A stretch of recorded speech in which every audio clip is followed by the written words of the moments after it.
Welcome to this week's Down the Shore. If you were with us last week, you know we were with Chef Lynn, who taught us how to make potato pancakes. And this week we're going to learn how to make crepes. You know what they are? I have no idea what they are. I'm not sure what they are either. Okay, so stay with us. We'll find out. So now we're at the crepes. Again, very simple. We have 2 cups of flour, we have a half a cup of milk, and we have a 1/4 cup of vegetable oil and 2 eggs. Maggie, Bill, how about you? You didn't work too hard this evening. Why don't we start with you? We'll take the milk, the flour, and the oil and mix them for our viewers in this bowl. First you're going to put your milk in, pour it in, excellent. Okay, take your oil next, and it's important to put these ingredients in as we are doing them. Your milk first, your oil, and now your flour. Great. Okay, why does it have to be in this order? Well, that's a why question. That's one of those alchemical questions, meaning it's like a mystery question. Basically, what I'm saying is, in a cream puff recipe, there is no additive in a cream puff recipe that makes it rise. If anyone knows how to make the cream puff dough, it's simply eggs, flour, and water. Okay, and a stick of butter. And we'll do that on another show. But there's nothing to make it rise. It's alchemical. No one knows why. But in this recipe, the why to your answer is this. If we do it any other way, you will come out with a very rubbery product. And we haven't the slightest idea why. But we just know that if we change this pattern, let's say I wanted to do flour, oil, and milk, we will come out with a very, very rubbery product. And is there any way to correct that? No, you have to start over. And now we will start an argument probably among other chefs, but that's the fun of cooking. You can give one recipe to 5 different chefs, come out with 5 excellent products. They'll all be different, but they'll all be excellent. So everybody has their own way. You might get some arguments on this, but I found that it's almost foolproof by following these steps. You'll get a wonderful product. Okay? And just as instead of beating, let me just show you a little action here. We just take this. You want to press down on the bottom, okay, and just mix as opposed to whipping. And here you have a nice, smooth batter. Why oil? Oil and flour. Oil and flour, cornstarch and oil, cornstarch and butter, flour and butter. The oil or butter product in any kind of baking like this is the product, the oil, that leaves no lumps. Nice and smooth. So we have a nice, smooth, wonderful, great batter. And here's our consistency.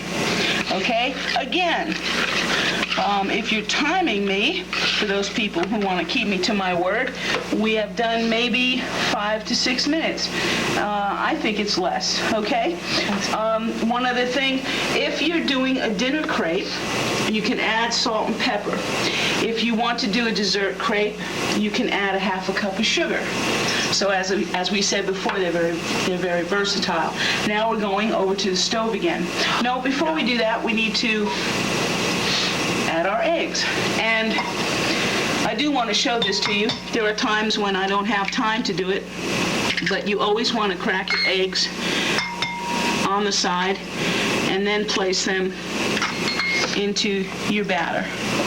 You didn't tell me that for the last one. No, I didn't, but I'm glad you reminded me. Is there a reason why? Is there a reason why? You would do it here and then? Yeah, because sometimes if you crack into your bowl, you might get a little piece of shell. You can always get in there and grab it, but it's so slimy and hard to get out.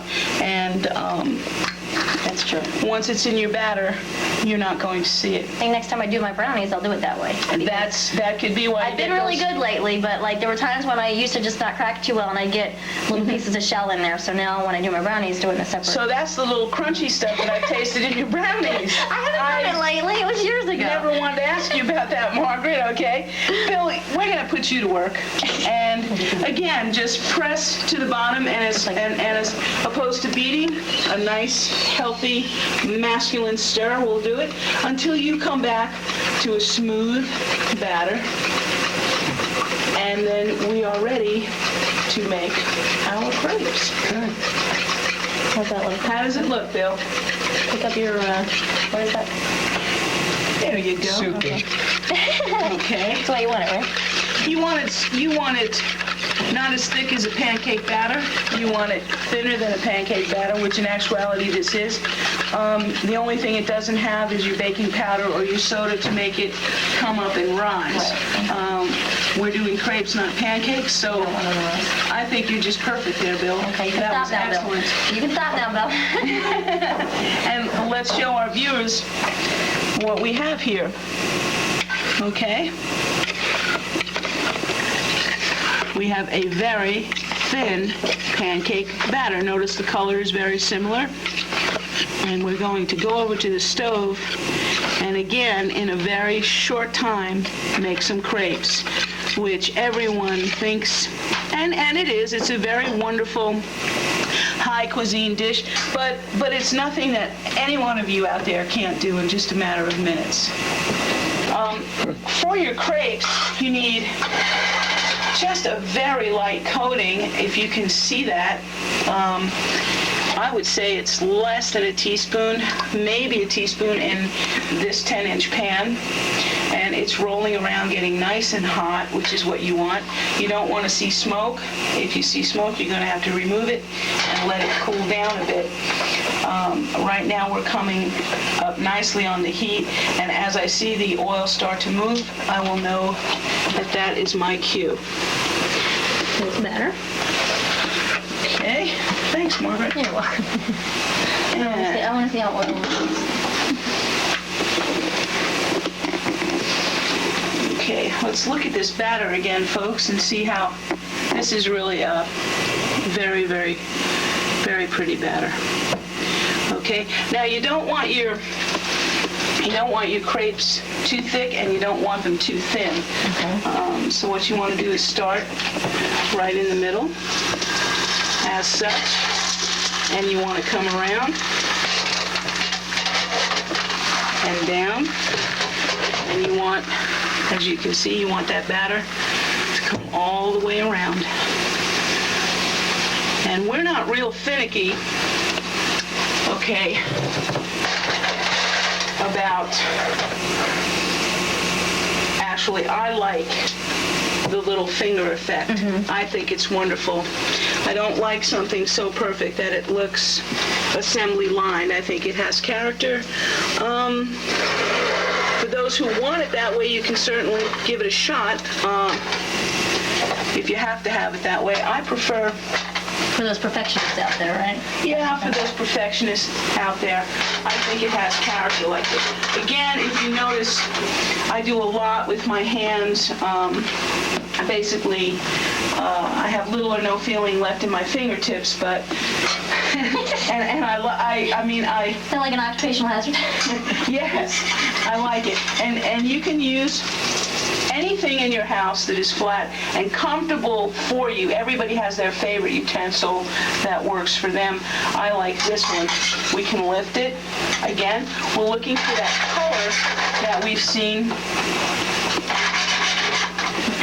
we've seen on the table. on our crepes that are already done, and you're going to get that by a high flame. This is not something you can walk away from. You have to watch it, again, like the potato pancake, and hopefully you've got an even stove. And you see how nice that is. It doesn't stick. It's not giving anybody any problems. It's behaving just the way we want it to. And we can check again. And we're getting a wonderful color right now. This is a wonderful, wonderful piece. On the other side, again, very, very pancake-ish like, but again, very, very thin and delicate. Okay, so now we're going to fill our crepes. I can only eat one or two of these, that I do have to admit. Today we're using cherry filling, and again, we have an option. There are some folks who like just the cherry, and there are some folks who like just the sour cream. We're going to do both. You can use anything, folks, that you like. If the classic handbook says it's got to be plums, which are very exotic, or raspberries or cherries, and you like mandarin oranges, go out and get yourself some mandarin oranges and put them in. Whatever pleases you. He wants to get his crepe. Okay, we've each got one. All right, Bill, let me just give you a little pointer here, and the folks too. The pancake-like pattern is always going to be your outside. That's the one you want to show. And the reverse is going to be the part that you fill. Would this remind me this way? Yes. Oh, no, mine's you're, right. you're okay, right, Margaret. okay, right, Again, okay. Gotcha. the pancake I got confused. site and That's right, this is the part the we're filling. filling. Okay. Okay, so let's get some cherries for you. And you can use your usual store brand. Little tips, if you want to get really grand, and there's no reason why you can't, you can hit this with a little tiny bit of lemon juice and some Grand Marnier, not too much, maybe a teaspoon, and mix it up and it'll pick it up. You can use rum. I would say use your judgment on the kind of fruit that would go with it. Cherries take very well to Grand Marnier, so do raspberries. What is Grand Marnier? Grand Marnier is a liqueur. I'm sure most people are familiar with it. I'm not. And it's Just not Margaret. And these cherries can be bought on any supermarket shelf. They're your typical pie-filling cherries. And again, any fruit that you particularly like does not have to be cherries. Bill is not partial to sour cream, so as we said, we're going to leave his as is. We're going to give it a slight little flap on this end. We're going to flap here, take our fingers, and we have a crepe. Very simple. Would you like to try yours, Margaret? Can I have some sour cream first? Yes. Margaret and I, we like it all, so we're going to use a little sour cream. Thank you. Yeah. And then we're going to roll them up. Bend this end up. Yes, just fold it right over quite simply, and it will stay. It will stick to the sour cream or the fruit, whichever fruit. You might want to use this finger to hold it as you're flipping. Tuck just a little, roll, and bring it back. You're doing just fine. I don't think I can finish it off. Okay. Tuck right here. Roll it. What is it gonna squish? Take your fingers. Take your fingers. Here, let's do this quite simply. Let's go. Take your fingers and put them here. Take your thumb, and as you're pushing slightly here, you want to come up and simply roll. I was afraid mine was gonna fall out. And you're done. Now, if Messy you want for to me. decorate them, if you like presentations, there's many different ways. I have a fudge raspberry sauce on hand, but tonight I'm going to use a fudge Grand Marnier sauce. If you folks want me to decorate, I'll gladly do all three. Yeah, that sounds good. No, make them do it. Make them do it. Make them do it. Okay. Make them do it. Let's go to the fruit. Here, I'll bring it over. Give them something to do. Fruit. Okay. Again, this is very simple, and it looks difficult when it's presented on a plate in the restaurant but in actuality, you're going to see just how easy it is. We have a kiwi here that we've already peeled. This is a rather large apple. It's a Rome apple. You can use any apple you want. The secret here, or in any cutting or slicing and decorating, is a very sharp knife. So what we're going to do here is take 3 thin slices of the Rome apple, as such. It's very natural. If we put them back together and just fan them, you'll notice that you have a wonderful, wonderful garnish. What I'm going to do to finish it off, what I'd like to do to finish it off, is have the Grand Marnier sauce and a little whipped cream. Can we? Okay. Again, I have different fudge sauces. Sometimes I use a raspberry fudge.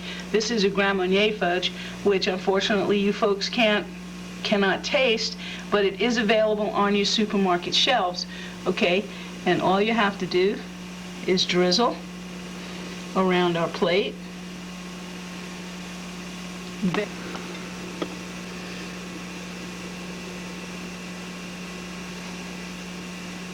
Again, very simple. You can always, can we bypass this? I can't get it to do what I want it to do. Okay. And we can stroke it. Now, at the beginning of the show, we said we wanted to make things easier. Everyone who is a chef will probably cringe, but we don't want you in the kitchen whipping cream. So what we're doing is a quick and easy step for you, and there's nothing wrong with it, especially with today's products. We'll do 2 more presentations. We're going to cut 3 for Margaret and 3 for Bill. These are quite large, so I'm going to scale the slices down on the other end. These Rome apples. We'll show you some similar but not the same. We can take this crepe, turn it around as such.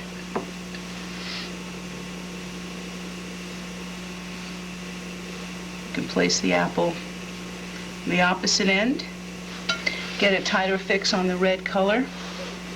We can take the kiwi, cut it in half. Take our whipped cream, cloud it out for you, and butterfly. So now you have something similar, but not the same. And if you turn them around, you'll have even a more fanned piece. There you go. Margaret, how about you? Anything you want. Would you I'm not the like creative type, so create a something. presentation? Yes. We can go right on top. We can get a cloud right here. We can take a drizzle.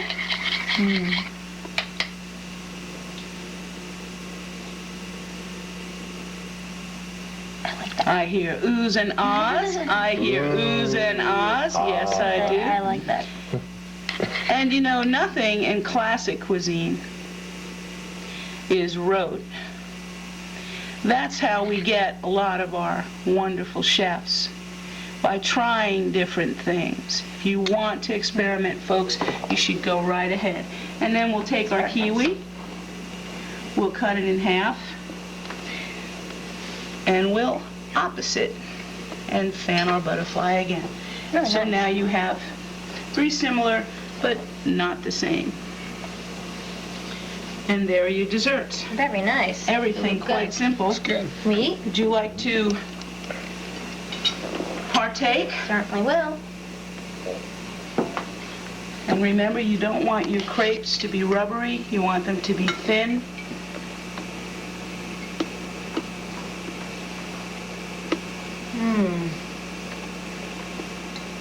Very good, very nice. This is good. Bill, would you like some chocolate on that? Some Grand Marnier sauce? Yeah, give me some. Okay. Yeah, give me some, he says. Please. And just mix it a little so we keep it warm.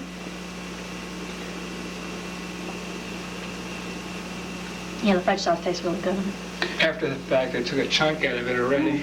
Again, if you look in your local supermarkets, they will have it on the shelf. All these fudge sauces are available.